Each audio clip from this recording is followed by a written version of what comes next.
नमस्कार दोस्तों, स्वागत है आपका स्टडी फॉर सिविल सर्विसेज में। फ्री वीडियो के लिए चैनल को तुरंत सब्सक्राइब कर लीजिए और नोटिफिकेशन को जरूर ऑन कर लेना। हमारा फ्री वाला टेलीग्राम ये वाला ग्रुप जरूर से जरूर ज्वाइन कर लीजिएगा। हमारे ये वाले फ्री वाले टेलीग्राम को जरूर ज्वाइन कर लीजिएगा। और यूपी पीसीएस 2020 के मेंस के लिए हमारे दो प्रोग्राम चल रहे हैं। एक 80 days daily answer writing programme चल रहा है जिसमें 4 क्वेश्चन पर डे दिए जाएंगे और पूरा उसका कंप्लीट फीडबैक मिलेगा। और दूसरा जो है ऑफिशियल टेस्ट सीरीज होगी जिसमें 12 फुल लेंथ जीएस के पेपर दिए जाएंगे, उसके फुल लेंथ आंसर दिए जाएंगे और कंप्लीट जो है पूरी चेकिंग होगी। 20-20 क्वेश्चन होंगे हर पेपर में, ठीक है। जैसे ऑफिशियल पेपर आता है वैसे ही होगा और कंप्लीट चेकिंग होगी, कंप्लीट मॉडल आंसर मिलेगा। ज्यादा जानकारी के लिए इन नंबर पर कॉल कर सकते हैं 9696066089 8562880530। ग्रीटिंग्स एवरीवन, ये हमारा UPPSC mains answer writing practice का 20th डे है और हमेशा की तरह जीएस के चारों पेपर में से एक एक क्वेश्चन को हम यहाँ पर डिस्कस करेंगे। लेकिन लेक्चर शुरू करने के पहले हम आपको बता दें कि यह वीडियो आप study for civil services channel पर देख रहे हैं और आप चाहें तो हमारे पेड कोर्स भी ज्वाइन कर सकते हैं। अगर आप UPSC, BPSC, UPPSC, UP triple SC या एपीएफओ के लिए प्रिपेयर कर रहे हैं तो आप हमारे पेड ग्रुप्स जरूर से ज्वाइन कर लीजिए। इसमें आपको सभी पीडीएफ उपलब्ध करा दी जाएंगी, इसमें आपको पर्सनल गाइडेंस दी जाती है और हमारे जो रेगुलर टेस्ट होते हैं उससे आप अपने घर बैठे परफॉर्मेंस को रेगुलरली इवैल्यूएट कर सकते हैं। और किसी भी अधिक जानकारी के लिए स्क्रीन पर दिए गए इन नंबर पर आप हमें कॉन्टैक्ट कर सकते हैं। आप चाहें तो हमें फेसबुक पे फॉलो कर सकते हैं, ट्विटर पे फॉलो कर सकते हैं, टेलीग्राम पे कॉन्टैक्ट कर सकते हैं, व्हाट्सएप पे कॉन्टैक्ट कर सकते हैं या फिर स्क्रीन पे दिए गए इन नंबर पर आप हमें कॉन्टैक्ट कर सकते हैं। तो चलिए अब हम आज के क्वेश्चंस को शुरू करेंगे और सबसे पहला हमारा जो क्वेश्चन है वो है पेपर नंबर 1 से। और इस पेपर नंबर 1 के अंतर्गत भी जो विश्व इतिहास का जो टॉपिक है उसके अंतर्गत ये आता है, तो इस वर्ल्ड हिस्ट्री के अंतर्गत ये आता है, ठीक है। तो क्वेश्चन है हमारा, what are the causes and impacts of French revolution. फ्रांसीसी क्रांति के कारण और प्रभाव बताइए, ठीक है। इसके अंतर्गत हम पहले बताएंगे, हम एक बहुत ही ब्रीफ इंट्रोडक्शन देंगे कि आखिर फ्रेंच रिवॉल्यूशन कब शुरू हुआ था और एक्चुअली में उसका क्या परिणाम हुआ था। इसके बाद हम इनके कारणों पर चर्चा करेंगे और अंत में हम चर्चा करेंगे कि इसके क्या प्रभाव थे। इसके क्या प्रभाव थे फ्रेंच सोसाइटी पे, इसके क्या प्रभाव थे अदर कंट्रीज़ पे और इसका क्या प्रभाव था इंडिया के ऊपर। ये तीनों ही हम यहाँ पर जल्दी से डिस्कस कर लेंगे। तो सबसे पहले अगर हम बात करें तो जो फ्रेंच रिवॉल्यूशन है वो कब स्टार्ट हुआ था, वो 1789 में हुआ था, ठीक है। और ये जो पूरा जो फ्रेंच रिवॉल्यूशन था ये एक सामाजिक और राजनीतिक उथल पुथल थी। और इसका क्या रिजल्ट निकला था, इसका रिजल्ट ये निकला था कि वहाँ पे जो राजा थे उस टाइम पे, जो लुई 16 थे, वहाँ के जो राजा थे, जो शासक थे, उनको जो है मौत की सज़ा दी गई थी और वहाँ पे जो है एक गणतंत्र साम्राज्य की स्थापना की गई थी। तो ये हमने बात कर ली एक बहुत ही जल्दी फ्रेंच रिवॉल्यूशन आखिर में था क्या। तो अब हम इसके कारणों की बात करेंगे। इसके कारणों को हमने कई तरीके से विभाजित किया है। इसके रीजंस जो है हमने इसको कई तरीके से डिवाइड किया है। इसके सोशल कॉज क्या है, इकोनॉमिक कॉज क्या है, पॉलिटिकल कॉज क्या है, तो हम इन सब पे एक बार चर्चा यहाँ पे कर लेंगे। तो अगर हम देखें तो वहाँ पे जो फ्रांस की सोसाइटी थी उस टाइम पर, वो वहाँ पे बहुत ज़्यादा इनइक्वालिटी, बहुत ही ज़्यादा असमानताएँ थी। और वहाँ की जो पूरी सोसाइटी थी उसमें जो है 3 स्टेट में बटे हुए थे, ठीक है। वहाँ जो हम यहाँ पे सोशल कॉज की बात कर रहे हैं तो वहाँ की जो पूरी सोसाइटी थी वो 3 स्टेट्स में बटी हुई थी, जिसको कि हम यहाँ पर इस डायग्राम से अच्छे से समझ लेंगे। तो जो पहला स्टेट क्या है, ठीक है, जो फर्स्ट स्टेट है वो है क्लर्जी का, मतलब कि प्रथम स्टेट क्या है, वो पादरी वर्ग है। और वहाँ पे जैसे कि हमने बात की कि वहाँ पे बहुत ही ज़्यादा असमानताएं थी, समाज में बहुत ही ज़्यादा इनइक्वालिटीज़ थी, इनकम इनइक्वालिटीज़ बहुत ज़्यादा थी, लोगों को सोशल स्टेटस में बहुत ही ज़्यादा इनइक्वालिटीज़ थी, ठीक है। तो जो क्लर्जी लेवल है, जो फर्स्ट स्टेट है, यहाँ पे भी हम देखते हैं कि बहुत ज़्यादा असमानताएं हैं, क्योंकि जो क्लर्जी लेवल थी, जो चर्च के जो प्रीस्ट होते हैं उनको क्लर्जी कहते हैं, उनको पादरी कहते हैं, ठीक है। तो यहाँ पे जो जितने भी क्लर्जी थे, जितने भी चर्च के जो प्रीस्ट थे, उनके पास 20% ऑफ द लैंड जो था इन्हीं के पास था। और साथ साथ इनके पास जो है बहुत सारे इनको विशेषाधिकार दिए गए थे क्लर्जी को। इनको इनको अधिकार था कि जो आम लोग हैं, जो पीजेंट्स हैं, उनसे जो है ये लोग चर्च जो है ये वहाँ पे टैक्स भी वसूल करता था, तो जिसको कि हम टाइथ कहते थे। तो इस तरीके से जो है यहाँ पे बहुत सारे विशेषाधिकार जो है वो क्लर्जी को मिले हुए थे। सेकेंड स्टेट की बात करें तो वो है नोबिलिटी या फिर कुलीन वर्ग, ठीक है। तो जो कुलीन वर्ग थे इनके पास मोनोपोली थी कि जितने भी पब्लिक ऑफिसेस हैं, जितने भी आर्मी है, तो यहाँ पर जितनी भी पोस्ट होती थी ये सब किसको मिलती थी, ये सब नोबिलिटी सेकेंड स्टेट के लोगों को मिलती थी। और ये बाय बर्थ इन्हीं के पास राइट था कि अगर कोई भी पोस्ट होगी तो इसी वर्ग के लोगों को यहाँ पर जो है पब्लिक इंस्टीट्यूशंस में रिक्रूट किया जाएगा। जितने भी गवर्नमेंट ऑफिसर्स हैं वहाँ पे किसको रिक्रूट किया जाता है, इस ये सेकेंड एस्टेट वालों को ही रिक्रूट किया जाता था, उनकी ही नियुक्ति की जाती थी। इसके बाद आता है थर्ड एस्टेट। थर्ड एस्टेट में जो हम देखते हैं कि जो रिच क्लास और पुअर क्लास दोनों थे, ठीक है। तो अगर रिच क्लास की बात करें तो उसके अंतर्गत आते हैं big businessman, merchant, court officials, lawyers etcetera. मतलब कि बड़े व्यवसाय, व्यापारी, अदालती कर्मचारी, वकील आदि जो हैं ये रिच क्लासेस में आते थे। इसके बाद हम देखते हैं पीजेंट्स एंड आर्टिसंस भी इसी के अंतर्गत आते हैं, किसान और कारीगर भी इसी के अंतर्गत आते हैं, और फिर इसके बाद छोटे किसान, भूमिहीन मजदूर और फिर नौकर भी इसी के अंतर्गत आते हैं। मतलब कि स्मॉल पीजेंट्स, लैंडलेस लेबर और सर्वेंट्स भी इसी के अंतर्गत आते हैं।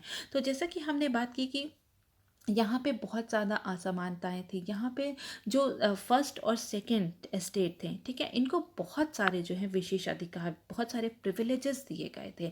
और सबसे जो महत्वपूर्ण प्रिविलेज था वो था कि इन दोनों एस्टेट को टैक्स नहीं पे करना होता था, ठीक है। टैक्स जो है इनको नहीं पे करना होता था, केवल जो थर्ड एस्टेट है इन्हीं से केवल टैक्स जो है वसूला जाता था। और इनसे जो पैसा वसूला जाता था उसी से जो है इनके साथ इनके जितने भी खर्चे होते थे वो सब दिए जाते थे। इनको जो कुलीन वर्ग हैं इनकी जो सैलरीज थी वो दी जाती थी, और ये लोग बहुत ही एक लग्जूरियस लाइफ जो है वो जीते थे। तो ये जो सेकेंड एस्टेट है, जो नोबल्स हैं, जो नोबिलिटी क्लास है, जो सेकेंड एस्टेट है, इनके पास कोई भी पॉलिटिकल पावर तो नहीं थी, ठीक है, कोई भी राजनीतिक शक्तियाँ तो नहीं थी, लेकिन ये जो थे ये राजा के, ठीक है, जो वहाँ के जो राजा थे, जो वहाँ के शासक थे, उनके बहुत ही ज़्यादा जो है लॉयल हुआ करते थे, जिसके कारण इनको बहुत सारे जो है विशेष अधिकार दिए गए थे। जब पब्लिक इंस्टीट्यूशन में इनको नियुक्ति दी गई है तो जाहिर सी बात है राजा से के जो है बहुत ही ज़्यादा लॉयल रहेंगे, और इसलिए इनको बहुत ही ज़्यादा विशेष अधिकार दिए गए थे। इनकी जो लाइफ थी वो बहुत लग्जूरियस थी, ठीक है, बहुत ही एक्स्ट्रावेगेंट तरीके से रहते थे, बहुत ही अच्छे से रहते थे। लेकिन ये जो पीजेंट्स के, ठीक है, जो पीजेंट क्लास थी ये बहुत ज़्यादा सफ़र कर रही थी। ये जो थर्ड एस्टेट था पूरा, ये केवल इनके ही टैक्स के पैसों से, जो फर्स्ट और सेकंड एस्टेट थे, यहाँ पे ये लोग लग्जूरियस लाइफ जी रहे थे, जिसकी वजह से जो थर्ड एस्टेट था इनमें बहुत ही ज़्यादा गुस्सा था राजा के प्रति, वहाँ के शासक के प्रति, फर्स्ट एस्टेट के प्रति और सेकेंड एस्टेट के प्रति, जो कि कारण बना फ्रांसीसी क्रांति का, ठीक है। इसके बाद हम बात करेंगे पॉलिटिकल कॉज की, कि पॉलिटिकल कॉज क्या क्या था, ठीक है, राजनीतिक कारण क्या थे। तो यहाँ पे जो हम देखते हैं कि जो लुई 14 तक, ठीक है, लुई 14 तक तो यहाँ पे जो शासक था वो बहुत ही ज़्यादा कॉम्पिटेंट थे, बहुत ही ज़्यादा अच्छे थे। लेकिन लुई 15 और लुई 16 जो आए थे, ठीक है, लुई 16 जो आए थे ये बहुत ही ज़्यादा इनकम्पिटेंट थे, कि इनों बहुत ही वीक शासक थे, बहुत ही वीक रूलर्स थे, जिसके कारण वहाँ पे जो है जो मोनार्की है वो धीरे धीरे उसका पतन होने लगा था। जो लुई 16 है इनकी वाइफ जो थी वो थी मैरी एंटोनेट, ठीक है। ये बहुत ही ज़्यादा जितने भी प्रशासनिक कार्य थे उसमें बहुत ज़्यादा इनका हस्तक्षेप रहता था, और इनको नहीं, और मतलब ये अनभिज्ञ थी कि जो पीजेंट क्लास थी उनकी तकलीफ़ों से ये बहुत ज़्यादा अनभिज्ञ थी, उनके प्रति ये बिल्कुल भी सोचती नहीं थी। और यहाँ पे वो जो नोबल क्लास है उनके इंटरेस्ट को रखकर ही जितनी भी पॉलिसीज़ थी वो बनाती थी। तो इनका जो हस्तक्षेप था प्रशासनिक कार्यों में ये भी एक बहुत ज़्यादा बड़ा कारण बना फ्रांसीसी क्रांति का। तो इन्होंने जो है इनकी वजह से जो है इनकी जो लुई 16 की जो वाइफ है इनकी वजह से वहाँ पे वित्त सुधार जो है उसको नहीं लाया गया, जो फाइनेंशियल रिफॉर्म्स थे उसको नहीं लाया गया, क्योंकि अगर फाइनेंशियल रिफॉर्म्स लाए जाते तो वो जो नोबिलिटी क्लास है और नोबल क्लास है और जो क्लर्जी क्लास है वो उनके अहित वो उससे उनका अहित हो सकता था। तो जिस वजह से इन्होंने जो है फाइनेंशियल रिफॉर्म्स को लाने के लिए भी मनाही कर दी, तो जिसकी वजह से जो है पीजेंट क्लास जो है, थर्ड एस्टेट जो है, उनके अंदर गुस्सा भरा, और अंत में जो है यहाँ पे फ्रेंच रिवॉल्यूशन हमें देखने को मिलता है। इसके बाद हम बात करेंगे इकोनॉमिक कॉज की, ठीक है। आर्थिक कारण भी बहुत ज़्यादा है इसमें, कि जो वहाँ पर क्या हुआ कि वहाँ पे जब इनकम्पिटेंट रूलर्स आए तो वहाँ के जो जितने भी जो राजकोष था, वहाँ के जो जितने भी फाइनेंसेस थे वो खाली होने लगे थे। इसके साथ साथ जो वहाँ पे जो अमेरिकन वॉर में इन लोग का इन्वॉल्वमेंट बहुत ज़्यादा था, जिससे कि जो वहाँ का राजकोष था वो एकदम खाली होने लगा था यहाँ पे इसकी। और जब राजकोष खाली होने लगा, उनका कर्ज बढ़ गया, तो क्या हुआ यहाँ पर उन्होंने टैक्सेस के जो रेट्स हैं उसको बढ़ा दिया, और टैक्सेस टैक्सेस कौन पे करता है, वो थर्ड एस्टेट पे करते हैं।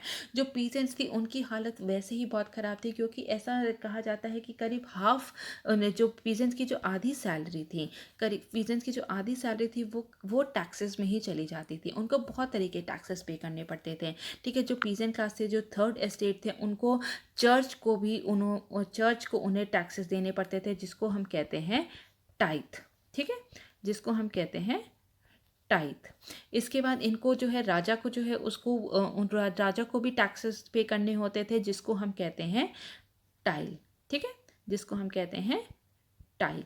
तो इस तरीके से वो, और इसके साथ साथ ये तो डायरेक्ट टैक्स है। इसके बाद इनडायरेक्ट टैक्सेस भी इन्हें बहुत ज़्यादा पे करने पड़ते थे, जो कि टोबैको से लेके सॉल्ट तक इनको हर चीज़ पे टैक्सेस पे करने पड़ते थे। तो इनके पैसा जो था, जो थर्ड एस्टेट का जो पैसा था, वो बहुत ही ज़्यादा उनके पास डिस्पोजेबल इनकम उनके खर्च के लिए बहुत ज़्यादा कम बचती थी। जो पीजेंट क्लास थी, उनकी आधी से ज़्यादा इनकम जो थी वो केवल जो है टैक्सेस में चली जाती थी। इसके प्रति उनके अंदर बहुत ज़्यादा गुस्सा था। और जब टैक्सेस इंक्रीज़ हुए तो जाहिर सी बात है, जो जितने भी फूड आइटम्स हैं, जितने भी सामान हैं, उन सब की ही जो रेट्स हैं वो बहुत ही ज़्यादा उसमें वृद्धि हो गई थी, जिसकी वजह से इन्फ्लेशन बहुत ज़्यादा बढ़ गया था। और इसका बर्डन किसको उठाना पड़ा था, वो थर्ड एस्टेट को ही उठाना पड़ रहा था।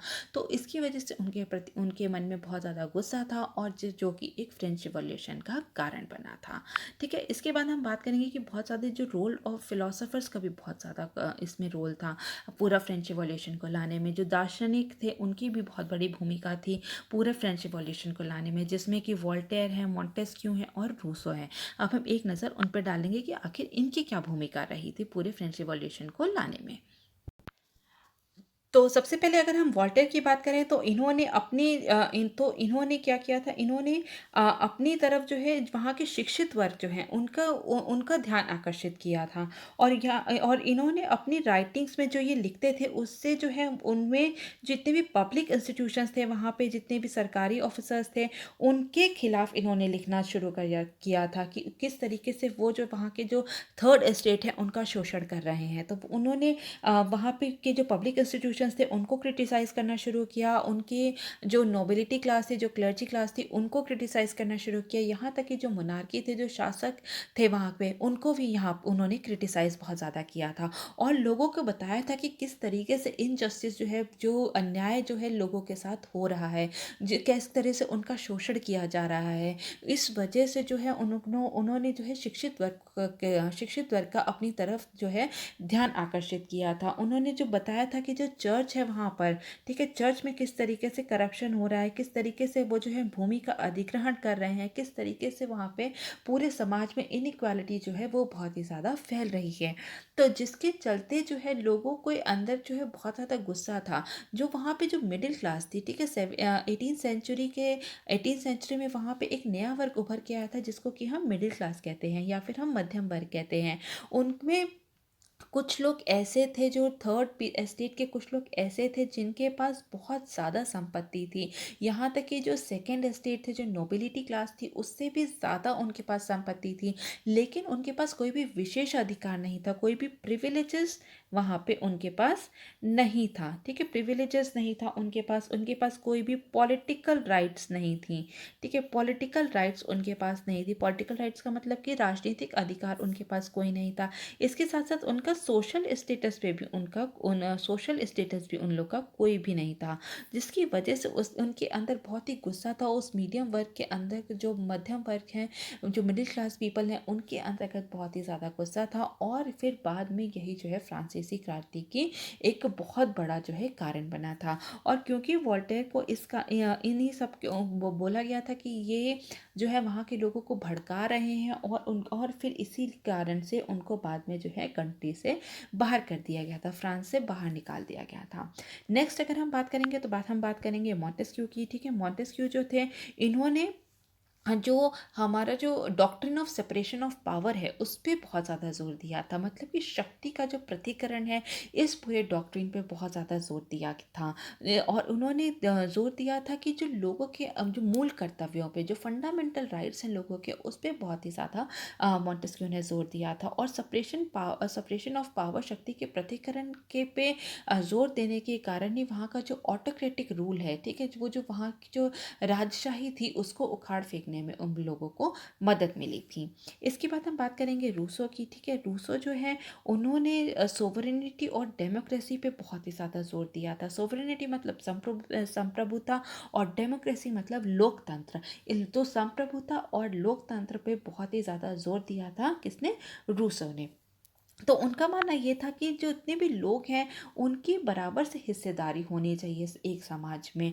लोगों के पास एक खुलकर अपने जो भी एक मतलब अपनी जो भी उनका जो भी ओपिनियन है उसको व्यक्त करने की उनके पास खुली छूट होनी चाहिए। फ्रीडम ऑफ एक्सप्रेशन होना चाहिए। वहाँ के लोगों का एक पार्टिसिपेशन होना चाहिए किसी भी पॉलिसी मेकिंग डिसीजन में। तो इस वजह से उन्होंने जो है डेमोक्रेसी पे बहुत ही ज़्यादा जोर दिया था। और जो वहाँ की जो मिडिल क्लास थी जब वो शिक्षित हुई तो उनका भी ये मानना था कि यहाँ पर जितने भी कि जो समाज में किसी भी समूह के पास जो है जन्म से कोई भी विशेष अधिकार नहीं होना चाहिए। जो कि क्लर्जी लेवल, जो कि फर्स्ट एस्टेट और सेकंड एस्टेट, ठीक है, नोबिलिटी के पास या फिर जो क्लर्जी के पास जो विशेष अधिकार थे जन्म से थे वो किसी के पास नहीं होना चाहिए एक समाज में। ऐसा मध्यम वर्ग के जो लोग थे उनका मानना था।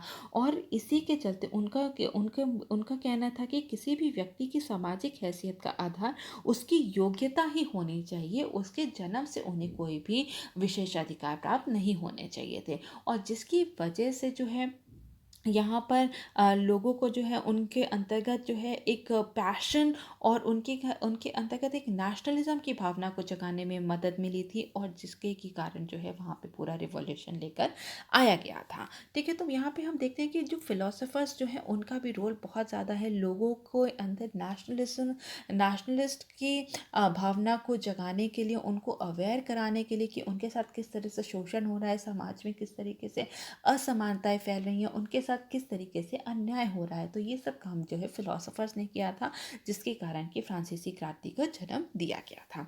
इसके बाद हम देखेंगे कि इसके क्या क्या इम्पैक्ट्स थे, इसके क्या क्या प्रभाव पड़े थे।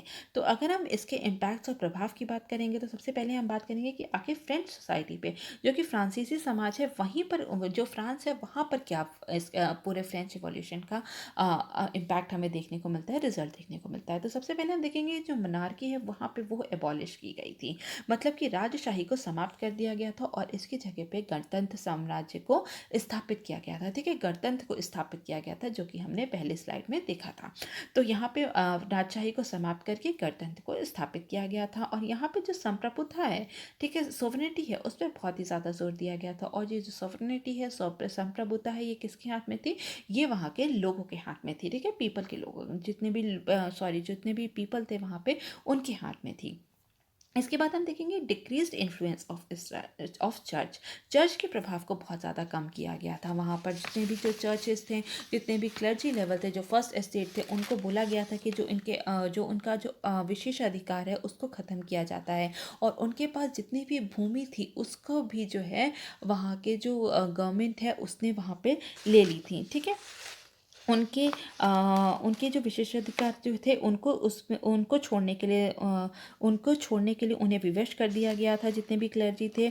और उनके जो चर्च के जो स्वामित्व वाली जो भूमि थी उसको जब्त कर ली गई थी। ऐसा माना जा रहा है कि उस टाइम पे 20 अरब लिब्रे, ठीक है, लिब्रे वहाँ की उस टाइम पे करेंसी हुआ करती थी जिसको 1794 में जिसको कि डिसकंटिन्यू कर दिया गया था। तो वहाँ पे 20 अरब लिब्रे की जो भूमि थी उसको जब्त कर लिया गया था। और ये जो भूमि थी उसको जो है बहुत सारे पीजेंट्स में, फार्मर्स में, लैंडलेस लेबरर्स में जो है उनके बीच में ये जो भूमि है बाद में बांट दी गई थी। जिसके चलते जो वहाँ के जो फार्मर्स हैं उनकी कंडीशंस में बहुत ही ज़्यादा सुधार हुआ था। मतलब कि किसानों की दशा में बहुत ही ज़्यादा सुधार हुआ था। इसके साथ साथ हम देखते हैं सर्फडम, फ्यूडलिज्म और स्लेवरी, इनको भी ख़त्म कर दिया गया था। सामंतवाद और दासता को भी समाप्त कर दिया गया था फ्रेंच रिवॉल्यूशन के बाद। ऐसा माना जा रहा है कि अफ्रीका के करीब 10,000 स्लेव्स को वहाँ से मुक्त कराया गया था फ्रेंच रिवॉल्यूशन के बाद। तो हम देखते हैं कि स्लेवरी जो थी उसको भी यहाँ पर ख़त्म कर दिया गया था।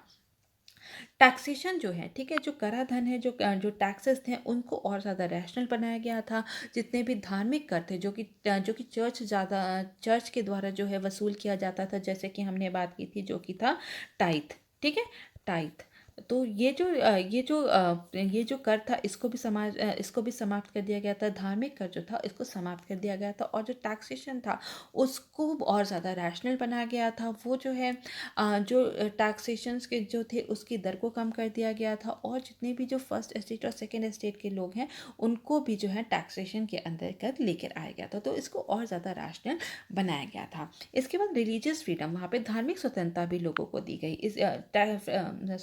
फ्रेंच रिवॉल्यूशन के पहले क्या था, जो वहाँ के लोग थे वहाँ वो प्रोटेस्टेंट्स और ज्यूज़ की तरह जो है अपना रिलीजियस जो है वो फॉलो नहीं कर सकते थे, ठीक है, इसकी तरह वो फॉलो नहीं कर सकते थे। लेकिन यहाँ पे फ्रेंच रिवॉल्यूशन के बाद हम देखते हैं कि उनको रिलीजियस फ्रीडम दी गई, धार्मिक स्वतंत्रता दी गई, और वो प्रोटेस्टेंट्स और ज्यूज़ की तरह भी अपने जो है धर्म का प्रचार कर सकते थे। उनको रिलीजियस फ्रीडम दे दी गई थी। इसके बाद हम देखेंगे कि आखिर वर्ल्ड पर, ठीक है, दुनिया पर फ्रेंच रिवॉल्यूशन का क्या प्रभाव पड़ा था। तो सबसे पहले हम देखेंगे कि जो पूरा जो नेशनलिज्म का जो आइडिया था, राष्ट्रवाद के जो विचार थे, उसको बहुत ही ज़्यादा लोकप्रिय बना दिया गया था फ्रेंच रिवॉल्यूशन के बाद।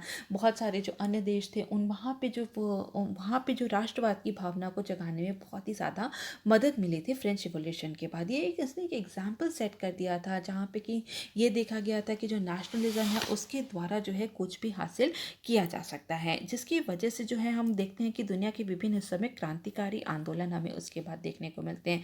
जब वहाँ के लोगों के अंदर जो है राष्ट्रवादी की जो भावना आएगी, उसके बाद क्या होगा, वहाँ तो हम देखते हैं कि कई सारे दुनिया के कई अलग अलग हिस्सों में जो है क्रांतिकारी आंदोलन हमें देखने को मिलते हैं।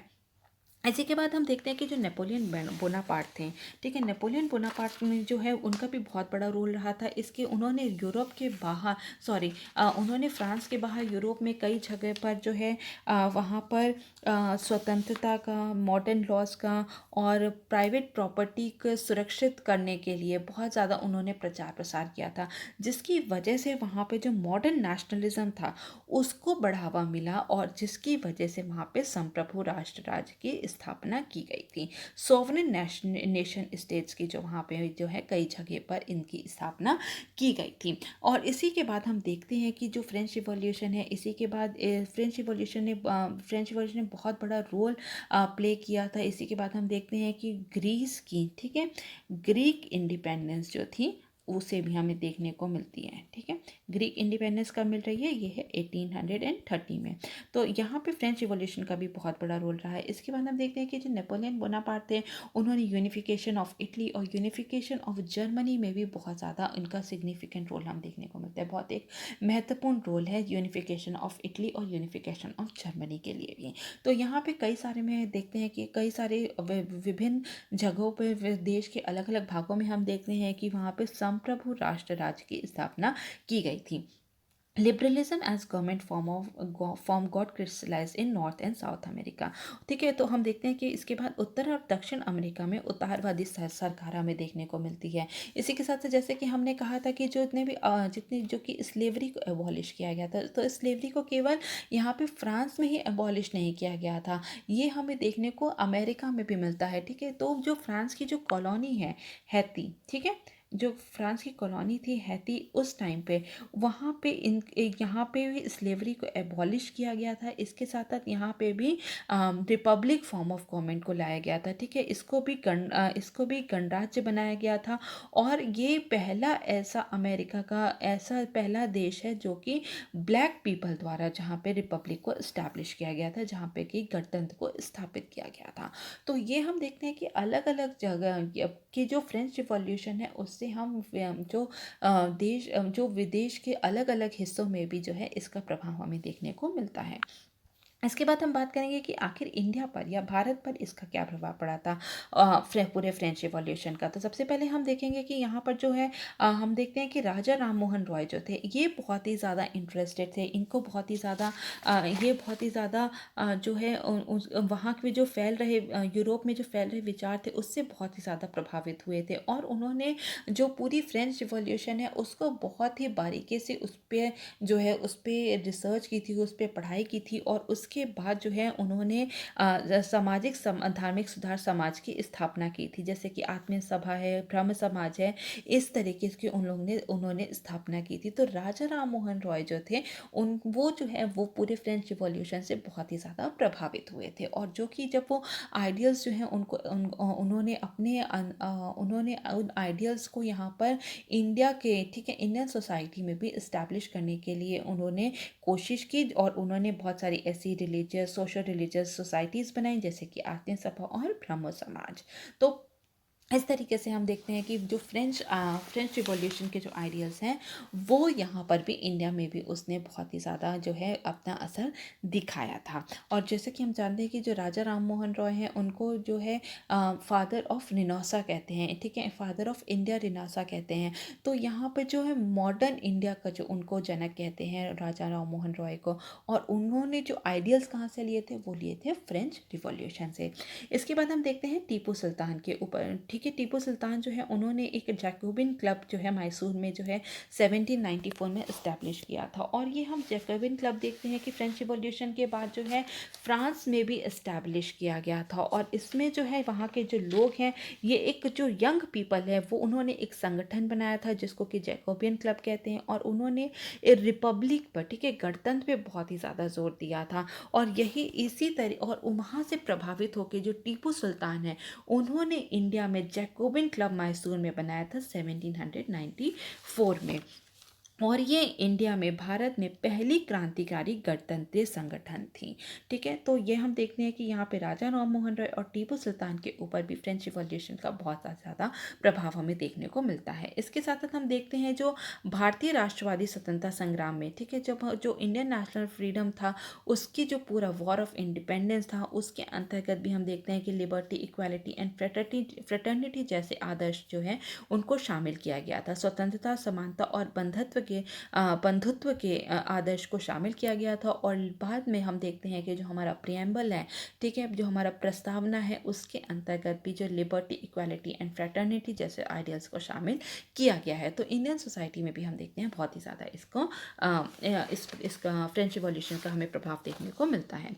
तो अंत में हम कह सकते हैं कि जो फ्रेंच रिवॉल्यूशन जो है वहाँ पे पूरा स्वतंत्रता और जनवादी अधिकारों के विचार जो है फ्रांसीसी क्रांतिकारी के सबसे महत्वपूर्ण हमें विरासत में देखने को मिलते हैं, और वहाँ पे जो सामंतवादी हैं, सामंती व्यवस्था है उसका नाश हुआ था। औपनिवेशिक समाजों ने संप्रभु राष्ट्र राज्य की स्थापना के अपने आंदोलन में दासता से मुक्ति के विचार को नई परिभाषा दी थी इसके बाद, ठीक है। तो ये हमने पूरी बात कर ली है क्वेश्चन नंबर 1 की। अब हम बात करेंगे क्वेश्चन नंबर 2 की, ठीक है। तो जो हमारा क्वेश्चन नंबर 2 है वो है what is the significance of ASEAN for India, मतलब कि भारत के लिए आसियान का क्या महत्व है। अब हम इस क्वेश्चन पे पूरा डिस्कस कर लेंगे। तो इसमें सबसे पहले हम देखेंगे कि आखिर आसियान होता क्या है। आसियान का मतलब है associations of south east Asian Nations, मतलब कि दक्षिण पूर्व एशियाई राष्ट्र संघ, जिसकी स्थापना सन 1967 में हुई थी, मतलब कि 1967 में हुई थी। और इसका सचिवालय जो है वो जकार्ता इंडोनेशिया में है, मतलब कि हेडक्वार्टर्स जो है वो जकार्ता इंडोनेशिया में है। और इसके मेंबर्स कितने हैं, इसके मेंबर्स 10 हैं, जो कि हैं Brunei, Cambodia, Indonesia, Laos, Malaysia, Myanmar, Philippines, Singapore, Thailand और वियतनाम, ठीक है। तो ये हमने एक ब्रीफ इंट्रोडक्शन दे दिया है कि आखिर आसियान होता क्या है। अब हम देखेंगे कि आसियान की शक्तियाँ क्या हैं, आसियान अपने आप में क्यों एक महत्वपूर्ण संघ है। अब हम एक बार उसकी बात कर लेंगे, ठीक है। तो अगर हम आसियान का महत्व समझेंगे तो हम समझेंगे कि जो आसियान जो है वो वहाँ पे जो जितनी भी आसियान की जो कंट्रीज़ हैं वहाँ वो मिला के जो तीसरी सबसे बड़ी आबादी का गठन करती है। इसमें तीसरी सबसे बड़ी जो दुनिया की आबादी है वो समाहित है। पहली जो है वो चाइना की है, दूसरी जो है वो इंडिया की है, और तीसरी, अगर हम तीसरे नंबर पे देखें तो अगर हम आसियान की जितनी भी कंट्रीज़ हैं 10 कंट्रीज़, उनकी अगर पॉपुलेशन को हम समाहित करेंगे तो वो third largest population of the world बन जाएंगी। और इसकी एक खास बात यह है कि जितनी भी आसियान की जो पॉपुलेशन है थर्ड लार्जेस्ट तो है ही कंट्रीज़ में वर्ल्ड में, इसके साथ साथ इसकी जो ज़्यादातर पॉपुलेशन जो है वो 30 ईयर्स से कम की है। तो यहाँ पे जो डेमोग्राफिक डिविडेंड का लाभ जो है वो हम लोग बहुत ज़्यादा उठा सकते हैं। इसके बाद हम देखेंगे कि जो दुनिया में ये तीसरा सबसे बड़ा बाज़ार है, ठीक है। अगर हम ग्लोबल मार्केट की बात करें तो इंडिया, तो जो एशियन कंट्रीज़ का जो बाज़ार है ये दुनिया में तीसरा सबसे बड़ा बाज़ार है। और साथ साथ हम देखते हैं कि दुनिया की छठवीं सबसे बड़ी अर्थव्यवस्था कहाँ की है, वो भी आसियान की है। इसके बाद हम देखेंगे कि दुनिया में जो चार सबसे आकर्षक निवेश गंतव्य हैं उसमें भी चौथा नंबर जो है वो किसका है, वो है आसियान का। थर्ड लार्जेस्ट लेबर फोर्स है, तीसरी सबसे बड़ी श्रम शक्ति कहाँ पर है, वो भी आसियान कंट्रीज में है। इसी के साथ साथ हम देखते हैं कि जो जितना भी एफडीआई इन्फ्लो हो रहा है, एफडीआई जो फॉरेन डायरेक्ट इन्वेस्टमेंट जितने भी प्राप्त हो रहे हैं उसमें सबसे ज़्यादा, उसमें जो है तीसरे नंबर पे कौन है, वो आसियान कंट्रीज़ ही है। तो इसलिए हम देखते हैं कि जो आसियान कंट्रीज़ हैं वो बहुत ही ज़्यादा महत्वपूर्ण रखती हैं। इसके साथ साथ हम देखते हैं कि इसकी जो मार्केट है वो बहुत ही ज़्यादा बड़ी है। इसकी मार्केट जो है थर्ड लार्जेस्ट मार्केट है, जो कि यूरोपियन यूनियन और नॉर्थ अमेरिका इन दोनों की मार्केट से ज़्यादा बड़ी है। तो हम देखते हैं कि यहाँ पे जो पोटेंशियल है, ट्रेड का जो पोटेंशियल है इंडिया का, वो बहुत ही ज़्यादा हाई है। इसके साथ साथ हम देखते हैं कि जो आसियान जो है इसका फ्री ट्रेड एग्रीमेंट भी बहुत सारी कंट्रीज़ के साथ है, ठीक है। जैसे कि चाइना है, जापान है, साउथ कोरिया है, इंडिया है, ऑस्ट्रेलिया है और न्यूजीलैंड है। तो इनके साथ जो अगर हम यहाँ पे इन कंट्रीज़ में निवेश करते हैं तो हमें जो फ्री ट्रेड एग्रीमेंट का लाभ भी दूसरी कंट्रीज़ के साथ भी बहुत ज़्यादा मिलेगा।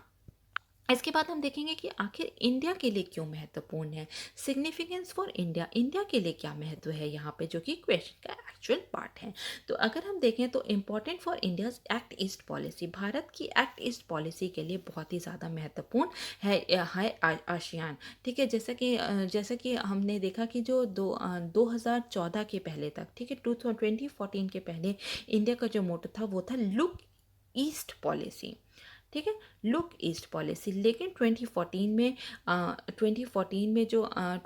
में इसको बदल के कर दिया गया एक्ट ईस्ट पॉलिसी, ठीक है, इसको बदल के कर दिया गया एक्ट ईस्ट पॉलिसी। तो जो हमारी फॉरेन पॉलिसी को डिटरमिन करने के लिए जो एक्ट ईस्ट पॉलिसी जो है उसका एक फाउंडेशन, जो बेस है, वो तैयार करता है आसियान कंट्रीज़। इसके बाद हम देखेंगे कि जो आसियान कंट्रीज़ है वो इंडिया का जो है फोर्थ लार्जेस्ट ट्रेडिंग पार्टनर है, चौथा सबसे बड़ा व्यापारिक साझेदार है। और जो जितना भी भारत का जो ट्रेड होता है, जितना भी व्यापार होता है, उसका करीब 10.5%, 10.6% जो है वो आसियान कंट्रीज़ के साथ ही इंडिया करता है। मैरीटाइम कॉपरेशन एंड सिक्योरिटी के लिए, समुद्री सहयोग और सुरक्षा के लिए बहुत ही ज़्यादा इम्पोर्टेंस रखता है आसियान कंट्रीज़ का के साथ हमारी साझेदारी। इसके बाद development of Indo Pacific region, Bharat प्रशांत क्षेत्र का विकास के लिए भी हमारे जो आसियान जो कंट्रीज़ हैं उससे हमारे संबंध मजबूत होना बहुत ही ज़्यादा ज़रूरी है। क्योंकि जो इंडिया का विजन है कि जो इंडो पैसिफिक रीजन हो वो पूरा शांत हो, एक पीसफुल एरिया हो और वहाँ एक सिक्योरिटी वहाँ पे प्रोवाइड की जा सके, तो जिसके लिए ज़रूरी है कि जो उसके जो इंडो पैसिफिक रीजन है उसमें जितने भी कंट्रीज़ हैं उनके साथ साझेदारी जो है वो बहुत ही ज़्यादा इम्पॉर्टेंट है। तो इसलिए जो इंडिया का जो विजन है इंडो पैसिफिक रीजन को लेके, उसके लिए भी आसियान जो है वो बहुत ही ज़्यादा हमारे लिए महत्वपूर्ण है। इसके साथ साथ हम देखेंगे जो इंडिया का जो टोटल एक्सपोर्ट है उसका करीब 11.5% जो है वो हम कहाँ करते हैं, वो इंडिया जो है वो आसियान देशों में ही कर रहा है। तो जिसके लिए हम कह सकते हैं कि जो हमारे लिए एक बहुत ही बड़ा मार्केट है आसियान कंट्री, जहाँ पे कि हम बहुत ज़्यादा जितने भी हम मैन्युफैक्चर कर रहे हैं, सामान का जो मैन्युफैक्चर कर रहे हैं वो हम वहाँ पर ट्रेड कर रहे हैं, जो हम अपनी जो मैन्युफैक्चरिंग प्रोडक्ट्स हैं उसको हम एक्सपोर्ट कर रहे हैं आसियान कंट्रीज़ में। सिंगापुर की अगर हम बात करें तो सिंगापुर से हमें सबसे ज़्यादा एफडीआई इन्फ्लो मिलता है। ठीक है, जो फॉरेन डायरेक्ट इन्वेस्टमेंट है उसका सबसे ज़्यादा इन्फ्लो हमारे यहाँ कहाँ पे है, इंडिया में सबसे ज़्यादा वो सिंगापुर से ही आता है। करीब 30% जो इंडिया का टोटल एफडीआई इन्फ्लो है वो कहाँ से आ रहा है, वो सिंगापुर से आ रहा है। और साथ साथ जो इंडिया की जो फर्म्स हैं, इंडिया के जो बिजनेस सेक्टर हैं, जितने भी एमएनसीज हैं, कॉरपोरेशंस हैं, वो भी वहाँ पे इन बहुत ही ज़्यादा वो भी इन्वेस्टमेंट करते हैं, बहुत ही ज़्यादा सिंगापुर के साथ ट्रेड करते हैं। तो इसलिए हम कह सकते हैं कि ये पूर्व में निवेश और व्यापारिक केंद्र भी है Singapore. People to people interaction के लिए बहुत ही ज़्यादा इंपॉर्टेंस रखता है हमारा आसियान कंट्री। ठीक है, जो भी मतलब कि पीपल टू पीपल इंटरेक्शन को, कल्चर को बढ़ावा देने के लिए पीपल टू पीपल इंटरेक्शन जो है वो बहुत ही ज़्यादा ज़रूरी है। इसके लिए जो है हर साल जो है भारत जो है आसियान छात्रों को आमंत्रित करता है, इनवाइट करता है कि यहाँ पर आके जो नॉलेज का जो एक्सचेंज प्रोग्राम है वो हो सके। इसके साथ साथ जो राष्ट्रनायक हैं उनके लिए स्पेशल ट्रेनिंग प्रोग्राम भी ऑर्गेनाइज करता है इंडिया। इसके साथ साथ जो सांसदों का आदान प्रदान भी होता है, तो जिससे कि पीपल टू पीपल इंटरेक्शन जो है वो बहुत ही ज़्यादा बढ़ता है। कल्चर जो है वो और ज़्यादा कल्चर डेवलप करने के लिए और ज़्यादा डाइवर्सिफाई करने के लिए ये सब चीज़ें बहुत ही ज़्यादा ज़रूरी हैं। आशियन कंट्रीज़ जो हैं ये हमें मदद कर सकता है टेरर फंडिंग को रोकने के लिए, जो टेरर फंडिंग होती है या फिर टेररिज्म की रोकथाम करने के लिए मदद कर सकता है, साइबर अटैक्स को रोकथाम करने के लिए मदद कर सकता है, और साथ साथ जो कर चोरी होती है उसको उससे भी निपटने के लिए जो आशियन कंट्रीज़ की जो है हमारा, अगर हम उससे साथ लेते हैं तो हम इन सब जो मुद्दे हैं इनसे भी निपटा जा सकता है। इसके साथ साथ हम देखते हैं कि जो साउथ चाइना सी में जो चाइना की ग्रोइंग प्रेजेंस है उसको भी काउंटर करने के लिए जितने भी आसियान कंट्रीज़ हैं वो इंडिया की तरफ रुख करते हैं कि कहीं ना कहीं जो है इंडिया जो है साउथ चाइना सी में चाइना की प्रेजेंस को कहीं ना कहीं काउंटर कर सकते हैं। तो अगर हम सब मिल जाएं आसियान कंट्रीज़ और इंडिया जो है, तो यहाँ पे जो साउथ चाइना सी में जो चाइना की जो ग्रोइंग प्रेजेंस है उसको भी हम लोग कहीं ना कहीं कंट्रोल कर सकते हैं, कहीं ना कहीं हम उसको काउंटर कर सकते हैं। इसके साथ साथ हम देखते हैं कि जो इंडिया है उसने आशियन कंट्रीज़ के साथ कनेक्टिविटी बढ़ाने के लिए बहुत सारे जो हैं वो इंफ्रास्ट्रक्चर प्रोजेक्ट लेकर आया है। जैसे कि एक है India Myanmar, sorry sorry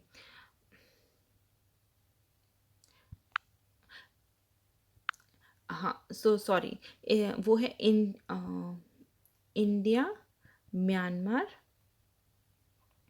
Thailand trilateral trilateral highway. ठीक है, जो कि ये हाईवे बनाया जा रहा है जिससे कि एशियन कंट्रीज़ के साथ हमारे जो कनेक्टिविटी है उसको और सुदृढ़ किया जा सके। और ये जो है पूरा जो ट्राइलेटरल हाईवे है ये 2020 तक कंप्लीट होने की उम्मीद है। ये 1600 किलोमीटर का बनाया जा रहा है और इसमें जो है इसको एक्सटेंड करने का भी प्रोग्राम है जो कि कंबोडिया, लाओस होते हुए वियतनाम तक जाएगा। तो इस तरीके से हम आसियान के साथ अपनी कनेक्टिविटी बढ़ा सकते हैं। इस तरीके से हम यहाँ पे जो ट्रेड करने में हमें इसमें बहुत ही ज़्यादा आसानी होगी। इसके साथ साथ जो कालादान प्रोजेक्ट है, ठीक है, जो कालादान प्रोजेक्ट है वो किस किस के बीच में है, वो जो कोलकाता का जो पोर्ट है और जो म्यांमार का जो सितवे पोर्ट है, ठीक है, इन दोनों को कनेक्ट करेगा। और यहाँ पे जो है इससे क्या होगा, इससे 40% हमारी ट्रेडिंग कॉस्ट जो है वो कम हो जाएगी इस प्रोजेक्ट के कंप्लीट होने के बाद। तो हम देखते हैं कि हमें जो अगर हम यहाँ पे अगर हम एक्सपोर्ट करते हैं, ट्रेड करते हैं, तो हम बहुत ही कम कॉस्ट में जो है ज़्यादा से ज़्यादा सामान को हम ट्रेड कर सकेंगे और हमें एक नया बाज़ार मिल सकेगा। इसके बाद हम देखते हैं कि आगे और क्या क्या पोटेंशियल हो सकते हैं, आगे फर्दर और क्या क्या स्कोप हो सकता है कि अगर इंडिया जो है आसियान कंट्रीज़ में इन्वेस्ट करता है तो उसको और क्या क्या लाभ होगा। तो जैसे कि हम देखते हैं कि जो कंट्रीज़ हैं जैसे लाओस है, कंबोडिया है, म्यांमार है, इन सब कंट्रीज़ में जो कॉस्ट ऑफ प्रोडक्शन जो है वो बहुत ही ज़्यादा कम है। तो अगर इंडिया फर्म्स जो हैं या फिर इंडिया जो है इन ऐसी कंट्रीज़ में जाके अगर निवेश करता है तो वहाँ की जो इनको जो मैन्युफैक्चरिंग कॉस्ट है वो बहुत ही ज़्यादा कम हो जाएगी, जिससे कि इंडिया की जो कंपनीज़ हैं उनकी प्रॉफिटेबिलिटी जो है वो और ज़्यादा बढ़ेगी। उनको एक नया बाज़ार, बड़ा बाज़ार मिलेगा, न्यू मार्केट मिलेगा अगर हम कहीं और जाके निवेश करते हैं तो। जॉब अपॉर्चुनिटीज़, रोजगार के बहुत ज़्यादा अवसर मिलेंगे। जब इंडियन फर्म्स जो है वहाँ जाके निवेश करेगी तो यहाँ के लोग को भी वहाँ पे रिक्रूट करने का उन्हें मौका मिलेगा, जिससे कि लोगों को रोजगार उपलब्ध कराया जा सकेगा। Access to foreign energy and minerals, विदेशी ऊर्जा और खनिजों तक हमारी पहुंच होगी। हम वहाँ निवेश करेंगे, वहाँ की ऊर्जा जो है, इलेक्ट्रिसिटी है, न्यूक्लियर पावर है, वहाँ के मिनरल्स जो अवेलेबल हैं, रॉ मटेरियल जो उपलब्ध हैं, हमारा उन तक भी पहुँच बढ़ेगा। ठीक है, तो इसी के साथ साथ जो इंडिया ने जो आसियान के साथ अपने संबंध को और मजबूत करने के लिए बहुत सारे जो हैं कदम उठाए हैं, जैसे कि इंडिया ने फ्री ट्रेड एग्रीमेंट आसियान के साथ जो है साइन किया था वर्ष 2010 में। ठीक है, इसके साथ साथ हम देखते हैं कि जो ASEAN India sorry ASEAN India business council को सेटअप किया गया है। ठीक है, बिजनेस काउंसिल को सेटअप किया गया है, जिससे कि इंडिया ने आसियान बिजनेस काउंसिल को सेटअप किया गया है 2003 में, जिससे कि जो प्राइवेट प्लेयर्स हैं उनको एक प्लेटफॉर्म मिल सके, उनको एक मंच दिया जा सके। जो भी आसियान कंट्रीज़ हों और इंडिया की कंट्री हो, उनको एक मंच दिया जा सके, क्योंकि यहाँ पे जो हम आसियान कंट्रीज़ को देखते हैं कि यहाँ पे हमारा एक्सपोर्ट बहुत हो रहा है, ट्रेड के नज़रिए से ये बहुत ही ज़्यादा इंपॉर्टेंट है, मैरीटाइम सिक्योरिटी की वजह से ये बहुत ही ज़्यादा इंपॉर्टेंस रखता है। तो इसलिए ज़रूरी है कि जो हम आसियान के साथ अपनी जो हमारी साझेदारी है, जो अपनी पार्टनरशिप है, उसको और ज़्यादा मजबूत करें। इसके साथ साथ हम देखते हैं कि जो आसियान कंट्रीज़ हैं उनका 1967 में जब इसका गठन हुआ था तो टोटल वर्ल्ड एक्सपोर्ट में इनकी हिस्सेदारी केवल 2% की थी, लेकिन 2016 में बढ़ के ये 7% की हो गई। तो हम यहाँ पे देखते हैं कि यहाँ पे एक पोटेंशियल जो है, ट्रेड पोटेंशियल जो है वो बहुत ज़्यादा है। तो यहाँ पे अगर हम तो आसियान कंट्रीज़ के साथ अगर हम ट्रेड करते हैं तो हमारी इकोनॉमिक ग्रोथ भी बहुत ज़्यादा हो सकती है। ठीक है, तो ये हमने पूरी बात कर ली है पेपर नंबर 2 की। अब हम मूव ऑन करेंगे पेपर नंबर 3 के क्वेश्चन पे। इसमें हम लोग सबसे पहले समझेंगे कि आखिर कॉन्ट्रैक्ट फार्मिंग या फिर अनुबंध खेती जो है वो होती क्या है। तो जैसा कि नाम से हमें पता चल रहा है कि कॉन्ट्रैक्ट मतलब कि एक एग्रीमेंट होता है। एग्रीमेंट किसको लेके होता है? एग्रीमेंट होता है जितना भी जो एग्रीकल्चर प्रोड्यूस है, जो कृषि उत्पादन है, उसको लेके एक एग्रीमेंट होता है। और एग्रीमेंट किसके बीच होता है? बायर और प्रोड्यूसर के बीच में। ठीक है, ये होता है बायर मतलब कि खरीदार के बीच में, और ये होता है उत्पादक मतलब कि किसान के बीच में। तो खरीदार कोई भी हो सकता है, ये कोई एक्सपोर्टर हो सकता है, गवर्नमेंट बॉडीज़ हो सकती हैं, कोई प्रोसेसिंग यूनिट हो सकती हैं, फूड प्रोसेसिंग यूनिट जो खाद्य प्रसंस्करण यूनिट होती है वो हो सकती है, इंडिविजुअल बायर हो सकता है, कोई एक्सपोर्टर हो सकता है जो निर्यातक होते हैं उनके बीच में, और किसानों के बीच में एग्रीमेंट हो सकता है। तो ये एक एग्रीमेंट होता है जिसमें कि किसान से जो एक बायर होता है, जो एक खरीदार होता है, वो एग्रीमेंट करता है कि हम आपसे जो है इस किसी फसल की इतनी क्वांटिटी और इस क्वालिटी का फसल जो है हम आपसे खरीदेंगे। तो उसके लिए एक प्राइस जो है वो पहले ही निर्धारित कर दिया जाता है। ठीक है, इसलिए हम कह सकते हैं कि एक प्री हार्वेस्ट एग्रीमेंट है, फसल पूर्व का एक समझौता होता है। समझौता कब होता है? ये जो सोइंग सीजन होता है, जो बीज बोने के पहले ही जो है पूरा एक जो समझौता हो जाता है, जिसमें कि जो फार्मर होता है वो एग्री करता है कि हम जो भी खरीदार है उसको एक निर्धारित कीमत पर निश्चित कृषि उपज की निश्चित मात्रा जो है उसको प्रदान करेंगे। ठीक है, तो ये एक समझौता है जिसमें कि किसान कहता है कि हम आपको इतनी मात्रा में ये फसल उपलब्ध कराएंगे इस रेट और इसका हम इतना पैसा लेंगे। ठीक है, और जो क्वालिटी होती है और जो कब लेना है ये कौन डिटरमिन करता है? ये करता है खरीदार। ठीक है, ये खरीदार निर्धारित करता है कि जो भी आप उपज हमें दे रहे हैं, जो हमें एग्रीकल्चर प्रोड्यूस जो हमें आप देंगे उसकी क्वालिटी क्या होगी। ठीक है, तो क्वालिटी, क्वांटिटी, टाइम पीरियड, ये सब कुछ, और प्राइस, ये सब कुछ पहले से ही निर्धारित होता है। इसलिए इसे हम एक एग्रीमेंट कहते हैं, हम इसे इसलिए इसका नाम दिया जाता है कॉन्ट्रैक्ट फार्मिंग या फिर अनुबंध खेती। तो अब हम लोग ने समझ लिया है कि आखिर कॉन्ट्रैक्ट फार्मिंग होता क्या है। तो अब हम देखेंगे कि आखिर कॉन्ट्रैक्ट फार्मिंग जो है फार्मर्स के लिए किस तरीके से जो है उनके हित की रक्षा करता है। ठीक है, तो ये किसानों की मदद कैसे करेगा, अब हम ये समझ लेंगे। ठीक है, कॉन्ट्रैक्ट फार्मिंग की अगर हम बात करें तो इसमें लो इन्वेस्टमेंट होता है, जो क्योंकि कई बार ऐसा देखा जाता है कि जो भी खरीदार होता है वही जितनी भी टेक्नोलॉजी होती है, सीड होता है, खाद जो मैन्यूज जो देनी होती हैं, पेस्टिसाइड्स वगैरह, वो सब कौन उपलब्ध कराता है, वो बायर्स ही कई बार उपलब्ध कराते हैं। जिससे कि जो स्मॉल फार्मर्स, जो मार्जिनल फार्मर्स होते हैं, सीमांत किसान जो होते हैं, इस छोटे किसान जो होते हैं, उनके जो इन्वेस्टमेंट जो होता है पूरा खेती करने में, किसी फसल को पैदा करने के लिए जो उनको इन्वेस्टमेंट करना होता है वो बहुत ही कम हो लागत उनकी आती है। क्योंकि जितने भी अधिकतर जो इनपुट्स हैं वो कौन प्रोवाइड कराता है, वो कॉन्ट्रैक्टर या फिर बायर ही जो है वो प्रोवाइड कराता है। तो इसलिए हम कह सकते हैं कि इन्वेस्टमेंट जो है वो बहुत ही ज़्यादा लो होता है इसमें। इसके साथ साथ हम देखते हैं new market for their produce, उनकी उपज के लिए एक नया बाजार उन्हें मिलता है। अभी तक क्या है कि अभी तक जितना भी जो भी किसान, जितनी भी वो जो भी फसल के जो पैदावार हो रही है उसको लेके वो मंडी में जाता है। ठीक है, एपीएमसी में, एग्रीकल्चर प्रोड्यूस मार्केटिंग कॉर्पोरेशन, ठीक है, उसमें लेके जाता है, एपीएमसी मंडी में लेके जाता है और वहीं पे वो जाके अपना बेच सकता है। या फिर अगर वो दुनिया के किसी भी कोने में बेच सकता है, लेकिन वो ई नैम के थ्रू ही बेच सकता है।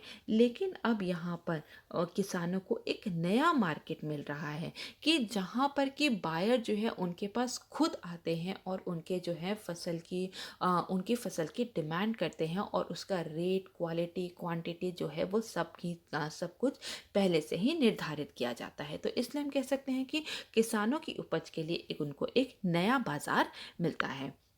और जब उन लोग के पास एक कॉन्ट्रैक्ट होता है, किसानों के पास एक कॉन्ट्रैक्ट होता है, लिखित में होता है कि उनके पास बायर्स हैं, इस रेट में खरीदने के लिए तैयार हैं, तो उसमें उनकी जो है उनकी जो आय होने वाली है हार्वेस्ट के बाद, तो उसका एक अनुमान लगा लिया जाता है। जिससे कि जितने भी किसान हैं उनको औपचारिक ऋण जो है मिलने में बहुत ही ज़्यादा आसानी होती है। जो बैंक से उनको फॉर्मल क्रेडिट मिलने में बहुत ही ज़्यादा आसानी होती है जब वो किसी कॉन्ट्रैक्ट में होते हैं। तो यहाँ पर भी हम देखते हैं कि जो फॉर्मल क्रेडिट की जो प्रॉब्लम बहुत ज़्यादा है फार्मर्स में, एग्रीकल्चर एरिया में, उसको भी सॉल्व करने में कॉन्ट्रैक्ट फार्मिंग बहुत हद तक मदद करती है। स्किल एनहांसमेंट, कौशल वृद्धि में बहुत ही ज़्यादा मदद होती है। क्योंकि नई नई टेक्नोलॉजीज़ जो हैं वो बायर जो है प्रोवाइड कराता है, उनको उसके बारे में बताता है कि कौन कौन सी नई टेक्नोलॉजी है, किस तरीके से आप पैदावार करिए, किस तरीके से आप फसल को उगाइए ताकि ज़्यादा से ज़्यादा पैदावार हो, अच्छी क्वालिटी का जो पैदावार हो वो अच्छी क्वालिटी का हो। तो इस वजह से जो है उनकी जितनी जो किसान है उनकी कौशल वृद्धि भी होती है, उनका स्किल एनहांसमेंट भी होता है। क्रॉप डाइवर्सिफिकेशन, फसल विविधीकरण को भी इसमें बढ़ावा मिलता है।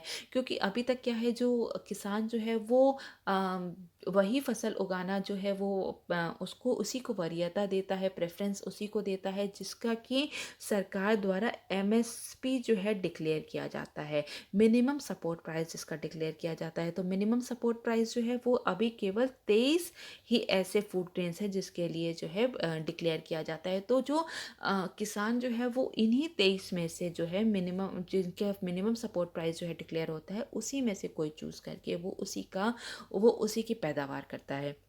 लेकिन अब क्या है, अगर कॉन्ट्रैक्ट फार्मिंग होगी तो जिसका बायर की जो डिमांड होगी वो उसको, जो किसान है वो उसी फसल को उगाएंगे। तो इसीलिए क्रॉप डाइवर्सिफिकेशन को भी इसमें बहुत ही ज़्यादा जो है बढ़ावा मिलता है। और मोस्टली जो कॉन्ट्रैक्ट फार्मिंग होती है वो हम लोग देखते हैं कि वो कैश क्रॉप्स की होती है। ठीक है, जो कैश क्रॉप्स जो होते हैं, जो नकदी फसल होते हैं, उसी की होती है। ठीक है, जो कॉन्ट्रैक्ट फार्मिंग ज़्यादातर, तो जिससे कि जो किसान हैं उनकी आय जो है, कैश क्रॉप्स जो है इसमें जो है ये बहुत ही महंगी बिकती हैं। जो हम आम फसल से, तो जिसके लिए कि जो फार्मर्स की जो इनकम है उसमें बहुत ही ज़्यादा बढ़ोतरी होती है। इसके साथ साथ हम देखते हैं कि रिड्यूस प्राइस रिस्क, मूल्य जोखिम में कमी आती है, क्योंकि जो जितना भी फूड ग्रेन्स का जो मार्केट है उसके जो प्राइजेस हैं वो बहुत ही वॉलेटाइल है, वो बहुत ही ऊपर नीचे होते हैं। लेकिन यहाँ पर क्या है, यहाँ पे पहले से ही जो प्राइस है वो पहले से ही निर्धारित किया जाता है, तो इसलिए जो प्राइस रिस्क है, उनका जो मूल्य जोखिम है उसको बहुत हद तक कम किया जा सकता है। Reduced marketing and transaction cost, विपणन और लेन देन की लागत में बहुत ही ज़्यादा कमी आती है। उनको अपना जो सामान है उसकी मार्केटिंग नहीं करनी होती, क्योंकि उनके पास पहले से ही जो बायर हैं वो तैयार होते हैं। इसी के साथ साथ जो उनका ट्रांजैक्शन कॉस्ट है, जो कि उनको जो एक जगह से एक जगह से अपने जो भी उनकी जो फसल है उसको दूसरी जगह ले जाने के लिए बहुत सारा ट्रांसपोर्टेशन कॉस्ट लगता है, कई बार उनको वेयर हाउस में रखना पड़ता है, तो उससे उनकी जो कॉस्ट आती है वो बहुत ही ज़्यादा हो जाती है।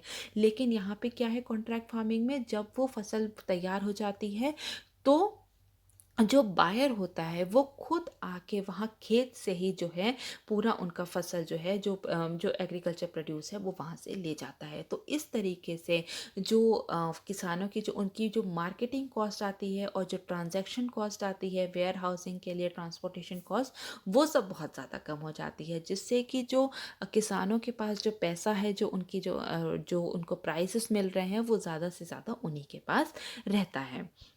तो इस तरीके से जो फार्मर्स की जो है आय में वृद्धि करने के लिए मदद करता है, फिर किसानों की कौशल वृद्धि के लिए ये कॉन्ट्रैक्ट फार्मिंग जो है वो मदद करता है। तो अब हम देखेंगे कि आखिर जब इतना अच्छा है तो कॉन्ट्रैक्ट फार्मिंग की कौन कौन सी चुनौतियां हैं, कौन कौन सी चैलेंजेस हैं, तो अब एक नज़र हम उस पर डालेंगे। कई बार हमने देखा है कि जो कॉन्ट्रैक्ट फार्मिंग होते हैं ये बहुत ही बायस्ड कॉन्ट्रैक्ट होते हैं, पक्षपातपूर्ण अनुबंध होते हैं, और ये जो है ये जो बड़े बड़े बिजनेस फर्म्स होते हैं, जो फूड प्रोसेसिंग यूनिट्स होती हैं, खाद्य प्रसंस्करण की जो यूनिट होती है, वो जितने भी बड़े होते हैं वो कई बार देखा गया है कि जो छोटे किसान होते हैं उनको बहुत ज़्यादा जो है एक्सप्लॉइट करते हैं, उनका शोषण करते हैं, और ये जो कॉन्ट्रैक्ट्स होते हैं ये इन्हीं बड़ी बिजनेस फर्म्स के फेवर में होता है। तो ये इसका एक बहुत ही बड़ा चैलेंज है। जितने भी कॉन्ट्रैक्ट्स होते हैं ज़्यादातर मौखिक होते हैं या फिर अनौपचारिक प्रकृति के होते हैं, जिसके कारण अगर कोई भी बाद में विवाद होता है तो फार्मर्स जो होते हैं, जो हमारे किसान हैं, उनके पास लीगल प्रोटेक्शन नहीं होती है।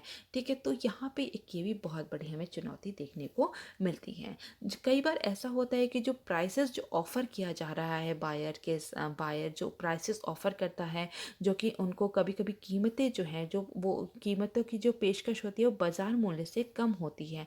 तो यहाँ पर जो किसान होता है उसकी जो वो तो अपने वो एक कॉन्ट्रैक्ट में बंध गया है, और अगर मार्केट का प्राइस बहुत ही ज़्यादा हाई होता है तो भी वो वहाँ पे जो बायर को बेचने के लिए मजबूर होता है।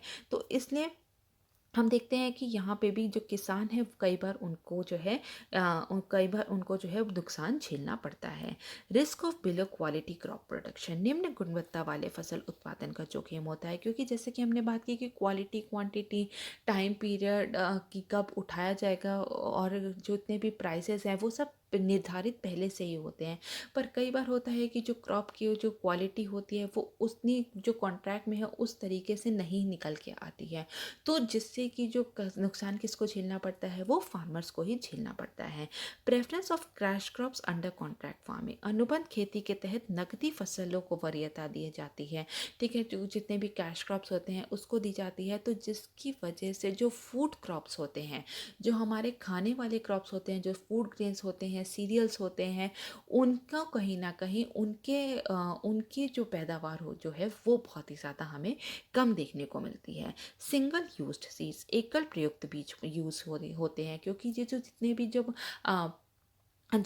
भी जब कॉन्ट्रैक्टर्स जो होते हैं वो जब बीज वगैरह उपलब्ध कराते हैं तो वो होते हैं जो पेस्ट रेजिस्टेंट होते हैं, तो जिसकी वजह से जो कि हाई यील्डिंग वैरायटी वाले होते हैं, जिनको कि केवल एक ही बार यूज़ किया जा सकता है, जैसे कि बीटी कॉटन का है, तो इस वजह से जो सीड्स हैं उनको हम बार बार यूज़ जो है वो नहीं कर सकते हैं। एनवायरमेंटल कंसर्न, पर्यावरण चिंताएं भी बहुत ज़्यादा हैं, क्योंकि जो ऐसी क्रॉप्स को कई बार उगाया जाता है, जिससे कि जो ज़मीन का जो सॉइल है और उसको जो है वो बहुत ही ज़्यादा उसकी जो क्वालिटी है वो बहुत ही ज़्यादा ख़राब होने लगती है। कई बार होता है कि एक ही क्रॉप को बार-बार उसी ज़मीन पर उगाया जा रहा है, उससे भी सॉइल का जो डिग्रेडेशन बहुत ही ज़्यादा होता है। तो एनवायरमेंटल कंसर्न्स भी इसके बहुत ही ज़्यादा हैं। इसके बाद हम देखेंगे कि आखिर इसमें क्या-क्या किया जा सकता है। तो जैसा कि हमने देखा है कि ओडिशा गवर्नमेंट में, ठीक है, ओडिशा सरकार ने हाल ही में एक अध्यादेश पारित किया है, जिसके अंतर्गत उन्होंने अनुबंध खेती को जो है अनुबंध खेती को उन्होंने अनुबंध खेती के लिए अनुमति दी है, जिससे कि उन्होंने कहा है कि किसान जो है वो अपना जो है सामान जो है, जितने भी फसल वो उगा रहे हैं वो किसी को भी बेच बेच सकते हैं। तो किसानों को किसी को भी बेचने की अनुमति दी गई है। तो ये रिसेंटली जो है ओडिशा गवर्नमेंट का ये जो है इन्होंने एक अध्यादेश पारित किया है। ये कोविड-19 के बाद ही इसको पारित किया गया है, जिससे कि जितना भी पैंडेमिक में जितने भी फार्मर्स को नुकसान हुआ है उसकी भरपाई की जा सके, और जो फार्मर्स हैं उनको अगर कहीं पे भी प्रॉफिटेबल, अगर उसको ज़्यादा प्राइस में अपने अगर फसल बेच सकते हैं तो वो बेच दें।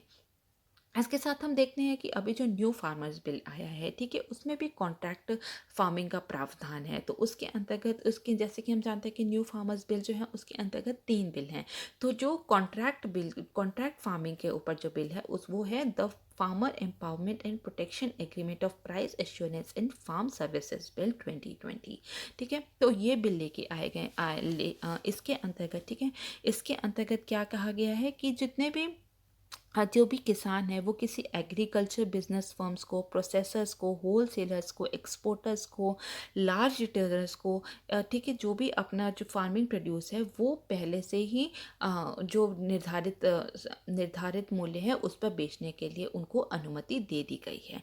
तो कॉन्ट्रैक्ट फार्मिंग को यहाँ पे बहुत हद तक बढ़ावा दिया गया है। इसलिए यहाँ पे ये कहा जा रहा है कि जो पूरा एग्रीकल्चर सेक्टर है उसको और लिबरलाइज किया जा रहा है, और इसको और ज़्यादा हम कह सकते हैं कि इसका कहीं कुछ हद तक जो है निजीकरण भी किया जा रहा है।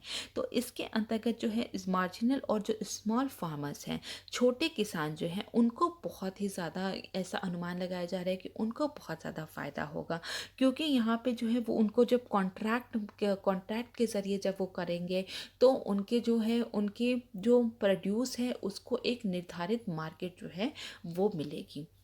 यहाँ पे इसके अंतर्गत जो है फार्मर प्रोड्यूसर ऑर्गेनाइजेशन को भी लेके आया जा रहा है। जो फार्मर प्रोड्यूसर ऑर्गेनाइजेशन है ये बहुत सारे छोटे किसानों का एक समूह होगा जो कि उनकी बार्गेनिंग पावर को बढ़ाएगा। तो ऐसा कहा जा रहा है इस बिल के अंतर्गत कि ऐसे करीब 10,000 फार्मर प्रोड्यूसर ऑर्गेनाइजेशन की इसको स्थापित किया जाएगा, जिससे कि जो छोटे किसान हैं उनके हित को सुरक्षित किया जा सके। इसके साथ साथ लोकल डिस्प्यूट रिड्रेसल मैकेनिज्म का भी इसमें प्रावधान है कि अगर कोई भी वाद विवाद होता है तो किसानों को ज़रूरत नहीं है कि वो दूर कहीं शहर जाके ही अपनी जो है समस्या का निपटान कर सके। वहीं पर जहाँ पे भी वो हैं वहीं पर एक लोकल डिस्प्यूट रिड्रेसल मैकेनिज्म, वहीं पे भी एक वाद निवारण तंत्र होगा, ठीक है, उपयुक्त। उसके साथ साथ ज़रूरी है कि अप्रोप्रिएट लेजिस्लेशन होना बहुत ज़रूरी है, उपयुक्त कानून होना बहुत ज़्यादा ज़रूरी है।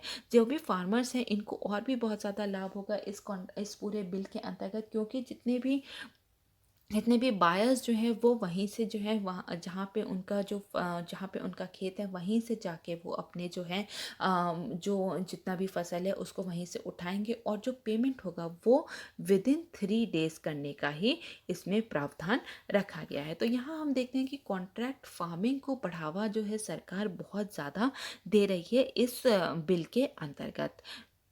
डायरेक्ट मार्केटिंग कर सकेंगे, इंटरमीडियरीज़ का जो रोल है वो बहुत ही ज़्यादा कम हो जाता है कॉन्ट्रैक्ट फार्मिंग के अंदर। कैसे? क्योंकि जब एपीएमसी में जाते हैं, जब मंडी में जब किसान अपना जो फसल लेके जाता है तो वहाँ पे बहुत सारे बिचौलिए होते हैं, इंटरमीडियरीज़ होते हैं, और उनको भी बहुत सारा जब वो अपने कमीशन रख लेते हैं तो उसके बाद क्या होता है, उसके बाद किसानों के पास जो उनके पास जो प्राइस आता है वो बहुत ही ज़्यादा कम होता है। लेकिन यहाँ पे अगर उनका डायरेक्ट कॉन्ट्रैक्ट फार्मिंग होगी तो जो बिचौलिए हैं उनका रोल ख़त्म हो जाएगा। तो उसका लाभ किसको होगा? वो फार्मर्स को ही होगा। लेकिन इसके साथ भी एक चैलेंज है। क्या क्या क्योंकि जब वो एपीएमसी के बाहर किसी को कॉन्ट्रैक्ट में बेचेंगे अपनी फसल, तो क्या होगा, जैसा कि हम जानते हैं कि जो एग्रीकल्चर है वो क्या है, स्टेट सब्जेक्ट है। तो जो मंडी फीस होती है वो स्टेट को नहीं मिल पाएगी, जिससे कि स्टेट का टैक्सेशन लॉस बहुत ही ज़्यादा होगा। तो यहाँ पर ये एक बहुत ही चिंता वाली बात है। लेकिन ये भी बात है कि जो किसान हैं उनको उनकी फसल का अच्छे से अच्छा प्राइस मिलेगा। तो इसलिए हम कह सकते हैं कि जो गवर्नमेंट है उनको उसको एक फैसिलिटेटर, एक मीडिएटर की तरह, एक सूत्रधार, एक मध्यस्थ के रूप में कार्य करना होगा, ताकि जो फार्मर्स के इंटरेस्ट है उसको प्रोटेक्ट किया जा सके, ना कि उनको एक बिग बिजनेस के रिप्रेजेंटेटिव की तरह अपना कार्य करना है। ठीक है, तो ये हमने पूरी बात कर ली है पेपर नंबर 3 की। अब हम मूव ऑन करेंगे पेपर नंबर 4 की तरफ।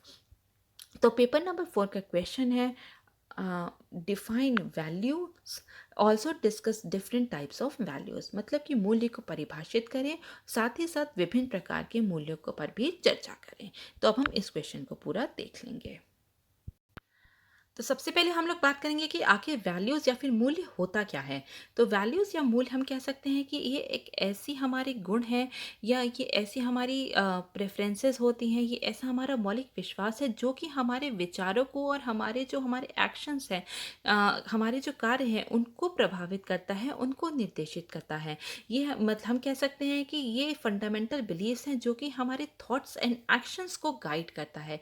ये हमें बताता है कि क्या सही है और क्या गलत है, what is morally right and what is wrong. ये हमें कौन बताता है, ये हमें वैल्यूज़ बताते हैं। तो ये वैल्यूज़ जो होते हैं ये हमारी पर्सनल प्रेफरेंसेस होती हैं, हम जो हमारी व्यक्तिगत प्राथमिकताएं होती हैं ये वो हमारी वैल्यूज़ होती हैं। इसलिए हम कह सकते हैं, क्योंकि ये व्यक्तिगत होती हैं, इसलिए हम कह सकते हैं कि ये एक व्यक्ति से दूसरे व्यक्ति में इसमें भिन्नताएं देखने को मिलती हैं। जो मेरे लिए सही है वो हो सकता है किसी और के लिए गलत हो। इसलिए हम कह सकते हैं कि ये पर्सन टू पर्सन जो है वो डिफ़र करते हैं, कल्चर टू कल्चर डिफ़र करते हैं। ठीक है, एक कल्चर से दूसरे कल्चर में भी ये वेरी करते हैं।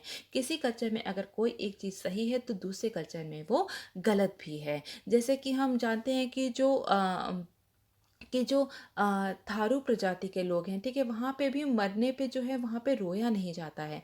तो ये मेरे लिए हो सकता है कि ये गलत हो, लेकिन उनके लिए ये चीज़ सही है।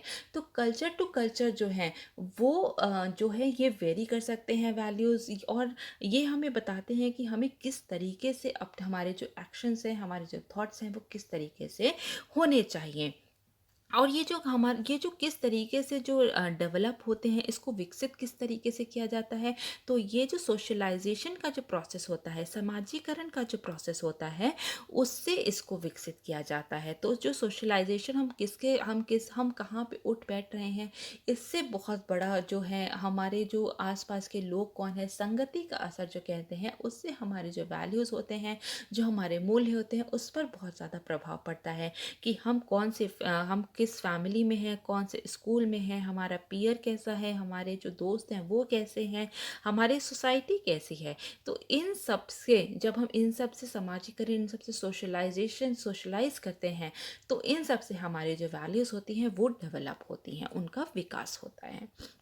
तो अब हम बात करेंगे कि आखिर कौन कौन से वैल्यूज़ के टाइप हैं, कौन कौन से मूल्य के प्रकार हैं। तो इसमें हम दो तरीके से बात करेंगे। एक है इंट्रिंसिक वैल्यू, जिसको हम आंतरिक मूल्य कहते हैं, और एक है एक्सट्रिंसिक वैल्यूज़, जिसको हम कहते हैं कि बाह्य मूल्य।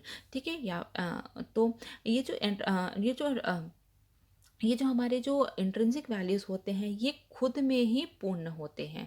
ठीक है, अपने आप में ये अंत होते हैं। इनका क्या कॉन्सिक्वेंसेस होगा इससे फ़र्क नहीं पड़ता, ये अपने आप में ही पूर्ण होते हैं। इनके कॉन्सिक्वेंसेस से इनके कॉन्सिक्वेंसेस से ये श्रेष्ठ नहीं बनते, ये अपने आप में ही श्रेष्ठ होते हैं। इसलिए हम इन्हें कहते हैं कि ये जो इंट्रिंसिक वैल्यू होते हैं, इनको मूल्यों में सबसे हाईएस्ट प्लेस जो है वो दी गई है। जैसे कि ट्रुथ है, ऑनेस्टी है, बहुत सारे उदाहरण हैं जैसे कि सच्चाई है, ईमानदारी है। किसी व्यक्ति में अगर हम देखते हैं कि सच्चाई है, ईमानदारी है, साहस है, तो वो अपने आप में बहुत ही ज़्यादा एक वो व्यक्ति जो है वो मूल्यवान हो जाता है। तो इसके कॉन्सिक्वेंसेस क्या होंगे वो फ़र्क नहीं पड़ता,